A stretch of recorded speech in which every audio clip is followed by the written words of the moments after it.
નાહલોડિયા અનિતાબેન ઉમેશભાઈ છે। મારું નામ આસારે નિકિતાબેન બાવાભાઈ છે। અમારું પ્રોજેક્ટનું નામ છે natural farming with advance technology. આપણે જાણીએ છીએ કે આપણો ભારત દેશ કૃષિ પ્રધાન દેશ છે।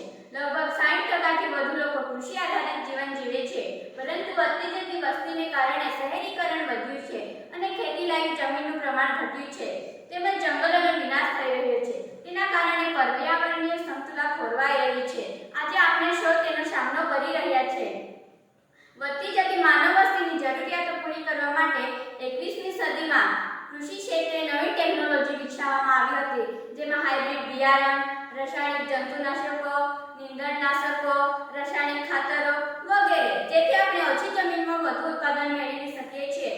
આજના સમયમાં રાસાયણિક જંતુનાશકોનો ઉપયોગ કૃષિ વૈજ્ઞાનિકોની ભલામણ કરતાં વધારે કરવામાં આવ્યો છે, જેની આડઅસર પરિણામ રૂપે જમીનની ફળદ્રુપતા ઘટવી, જમીનની ઉપજાવ શક્તિમાં ઘટાડો થવો, જમીન પ્રદૂષિત બનવી અને તેના કારણે સેન્દ્રિય પદાર્થો અને બેક્ટેરિયા પણ ઘટ્યા છે, જેના કારણે ઉત્પાદન ક્ષમતા પણ ઘટી છે। રાસાયણિક જંતુનાશકોના ઝેરી અવશેષો ખેત પદાર્થોમાં આવતા કેન્સર જેવા જીવલેણ રોગોનું પ્રમાણ વધ્યું છે। સંશોધન બતાવે છે ઉત્પાદન વધારવા અને માનવ શ્રમને ઘટાડવા માટે ઘણી બધી સુવિધાઓ ઊભી કરવામાં આવી છે। આધુનિક ટેકનોલોજીનો ઉપયોગ કરીને અમે અહીં કેટલીક સિસ્ટમો બતાવી છે। ઓટોમેટિક ઇરિગેશન સિસ્ટમ પાક અને જમીનની ગુણવત્તા જાળવી રાખવા માટે પાણીનું પૂરતું પ્રમાણ હોવું ખૂબ જ જરૂરી છે। હાલના સમયમાં ઓટો ઓપરેટર મોટરનો ઉપયોગ ખૂબ જ વધ્યો છે, જેના વિકલ્પ સ્વરૂપે અમે અહીં ઓટોમેટિક ઇરિગેશન સિસ્ટમનો ઉપયોગ કર્યો છે, જેને જ્યારે જમીનમાં ભેજનું પ્રમાણ વધારે હોય છે ત્યારે મોટર ઓટોમેટિક બંધ થઈ જાય છે અને જ્યારે ભેજનું પ્રમાણ ઘટે છે ત્યારે મોટર ઓટોમેટિક ચાલુ થઈ જાય છે, જેથી પાણીનો વ્યય અટકાવી શકાય છે અને પાક અને જમીન બંનેની ગુણવત્તા જાળવી રાખી શકાય છે।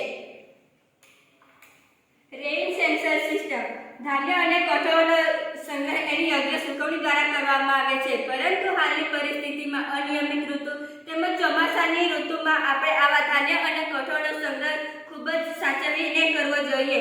તેથી અમે અહીં રેઇન સેન્સર સિસ્ટમની ગોઠવણી કરી છે। આ સેન્સર પર વરસાદનું પાણી પડતા એ સેન્સર વાગે છે અને એ સુકાઈ જતા એ બંધ થઈ જાય છે, તેથી આપણે પાકને બચાવી શકીએ છીએ અને એની જાળવણી પણ કરી શકીએ છીએ, તેમજ સૂકવવા અને ઉચકવા નાખવાની શ્રમનો પણ ઘટાડી કરી શકીએ છીએ। આ ઉપરાંત પ્રાકૃતિક ખેતી યંત્ર દ્વારા ગ્રીન હાઉસ વગેરેના ઉપયોગ દ્વારા આપણે પર્યાવરણની જાળવણી કરી શકીએ છીએ। ગ્રીન એનર્જી એટલે કે સૌર ઉર્જા, જળ ઉર્જા, પવન ઉર્જા વગેરેનો ઉપયોગ દ્વારા પર્યાવરણની જાળવણી પણ કરી શકાય છે। પરંતુ સ્વાસ્થ્ય અને સ્વસ્થ પર્યાવરણ શું આ બધી સુવિધાઓ કામની છે? ના, આ બધી સુવિધાઓ નકામી છે। રોગો का अंत तभी होगा जब हम प्रकृति के करीब आएंगे। જો આપણે સ્વાસ્થ્ય અને સ્વસ્થ પર્યાવરણને જાળવી રાખવું હોય તો આપણે પ્રાકૃતિક ખેતી તરફ પાછું વળવું પડશે। હાલના સમયમાં સ્વાસ્થ્ય પ્રત્યે જાગૃત થઈને ઘણા બધા લોકો ઓર્ગેનિક ખેતી તરફ વળ્યા છે, પરંતુ ખેડૂતોને એ આર્થિક રીતે પરવડે તેમ નથી, કારણ કે તેમાં ઉત્પાદન ઓછું મળે છે અને ઉપદ્રવી જીવાતોનું પ્રમાણ પણ વધી જાય છે। આથી ખેડૂતો પ્રાકૃતિક ખેતી કરવાનું ટાળે છે। આપણે ઓર્ગેનિક ખેતીની સાથે જો નેચરલ ફાર્મિંગ અપનાવીશું તો આ સમસ્યાનો કેટલાક અંશે સુધી નિકાલ લાવી શકીશું। ભારતના વિવિધ રાજ્યોમાં ઘણી બધી ખેત પદ્ધતિઓ અને તેના લાભોના માહિતીના અભાવના કારણે ખેડૂતો પ્રાકૃતિક ખેતી કરવાનું ટાળે છે। આથી અમે પ્રાકૃતિક ખેતીના લાભો અને તેના જાણકારીના હેતુસર આ પ્રોજેક્ટની રચના કરી છે। Natural farming farmer is our primary doctor. તેથી આપણને એવો પ્રશ્ન ઉદ્ભવ થાય છે કે પ્રાકૃતિક ખેતી એટલે શું?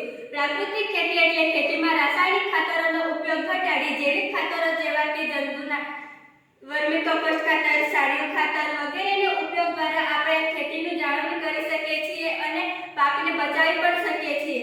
રાસાયણિક ખાતરોનો ઉપયોગ ઘટાડી જૈવિક ખાતરોનો ઉપયોગ કરવો જોઈએ, તેથી જમીનની ફળદ્રુપતામાં વધારો થાય છે અને પાકને બચાવી શકીએ છીએ। તેમજ અળસિયા જેવા સજીવોના ઉત્પાદનમાં વધારો થતા જમીન સિંધરાળ બને છે અને તેમાં હવા અને પાણી ઊંડે સુધી ઉતરતા પાકને બચાવી શકાય છે।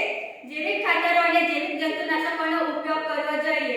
ઝેરી તત્વોના પદાર્થોમાં ઘટાડો કરી આપણે કેટલીક ગંભીર બીમારીઓથી પણ બચી શકીએ છીએ।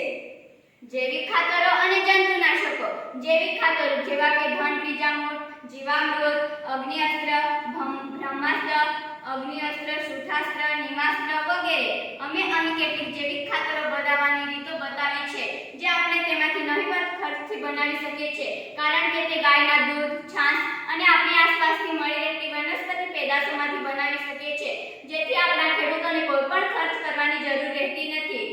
હાલના સમયમાં ઘણી બધી યુનિવર્સિટીઓ પ્રાકૃતિક ખેતીનું મહત્વ સમજાવવા માટે કાર્યરત થઈ છે અને ઘણી બધી સંસ્થાઓ દ્વારા ગામડે ગામડે જઈને સખી મંડળો બેસાડીને એમને પ્રાકૃતિક ખેતીનું મહત્વ સમજાવવામાં આવી રહ્યું છે.